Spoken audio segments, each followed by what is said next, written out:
This is the Capital Meets Policy Dialogue, which is a high-level, invitee-only event. So thank you all for being here, because you've all been invited specially.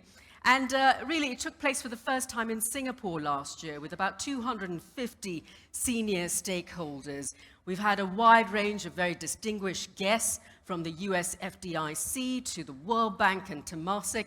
And today we have a similar impressive mix. I'm so excited because I'll be speaking to the central bank governor of the Republic of Rwanda, as well as the managing director of the Monetary Authority of Singapore, which is Singapore's de facto central bank. Now, this dialogue has truly gone global this year. This is the Africa chapter, but it will be followed by the Europe chapter, which is taking place at the Point Zero Forum. It'll be followed by the Asia Pacific chapter, which will take place in Singapore later this year at the Singapore FinTech Festival, which is now the world's largest FinTech event. Now, I'd also like to introduce the architects of this session, without whom it would not have been such a great success. We have, of course, Navin Suri, the advisor to the board of directors of Elevandi, and Rafat Kapadia, head of investments from Elevandi. Could you both take a stand, please? A round of applause. Wonderful. And Navin, I would love to invite you now onto the stage to kick off the dialogue by framing it for us and the entire morning. Enjoy. Navin, over to you. Good morning, everyone. It was only about 3 months ago that we started doing some research on the state of play for financial services and technology in Africa. And increasingly, with each passing day, it started to be clear that Africa is certainly moving forward in the right direction, purposefully, quite rapidly. The program today is designed to acknowledge the achievements of the continent, countries, specifically some countries inside that, as well as give a balanced view to acknowledge areas where there is still improvement that needs to be done. Every country is a work in progress, every continent is a work in progress, Africa is no different. And we also would like to acknowledge some of the opportunities that lie ahead for the continent.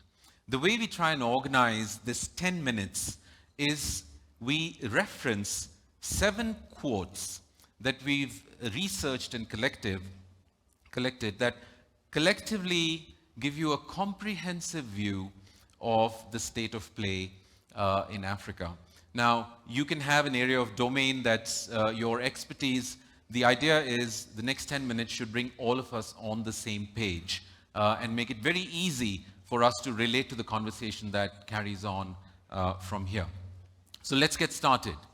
The Capital Meets Policy Dialogue was invented last year in November at the Singapore FinTech Festival. And the idea was this, that typically innovation is something that takes place first. Capital quite rapidly follows innovation that begins to take a little bit of root. Capital typically enables innovation to scale. Policymakers come next when they see that there is some adoption happening of that innovation. Typically, the challenge is that policymakers sometimes take a very long time before they're able to be comprehensively putting their arms around all the aspects of the particular domain or the sector or the technology that's being developed.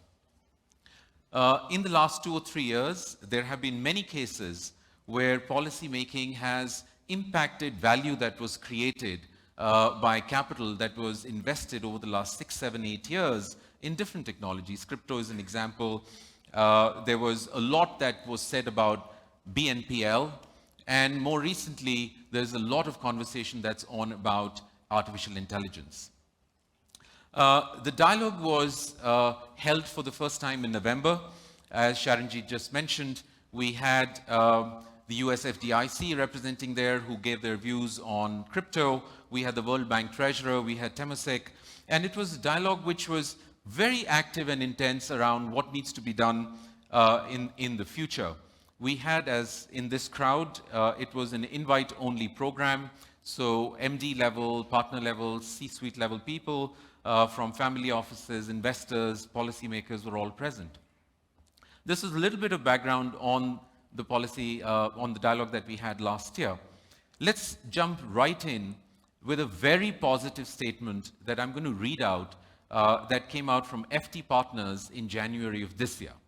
And they said that momentum is building around fintech in Africa as business models are proving to be investable, large financing rounds are taking place, unicorns are emerging, prominent global investors and strategics are taking notice, and we have Arjuna here, we're going to talk about that in a bit.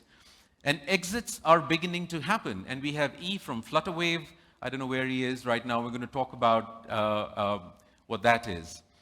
Plus, they're talking about there are key risks of investing in the region that are beginning to decline. I'm going to challenge that with a couple of quotes that I'm going to reference. Yes, it is beginning to decline, but it's a long way to go. The quality of first-time and repeat founders has improved, with many on their second and third ventures, and consequently, Africa is no longer a region that investors can ignore.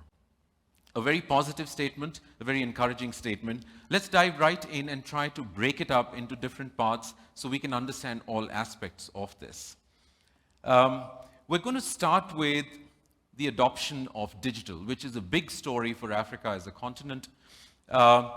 42% of the population in the continent right now is somewhere in the age groups of 15 to 24, which is quite attractive from a growth perspective if you look at the next 20 to 30 years. Half of the world's mobile wallets, mobile money users, are in Africa.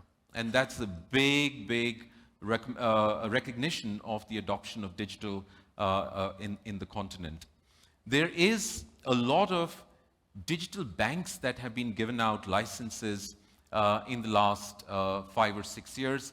Currently, these seem to be concentrated in 2 countries. There's South Africa and Nigeria, who have 70-80% of the digital bank licenses that have been issued. Rest of the continent has just very few. About 55 million people have been taken in to the formal financial system, financially included now as a result of these digital banks that have come in, which is incredibly impressive. There is also a bit of rising confidence in accessing global investors. So in the last 3 years, actually last 2.5 years, Africa has seen investments come in from Andreessen, from Tiger Global, Ribbit, Jeff Bezos, Jack Dorsey. And interestingly, 5 of the 7 unicorns in Africa got their horns only in 2021, which means there is really momentum that's there behind investing in the continent. If you look at this particular graph, at the bottom, the gray units, they represent African investors, investors based in Africa. Most of them seem to be investing at the seed stage, not at the later stages, because obviously at the later stages, maybe the ticket sizes of the transactions are much bigger, and hence the seed stage is where a lot of investment. So that's good. That augurs well for the system. There is, however, a need for the industry and governments and policymakers to do more.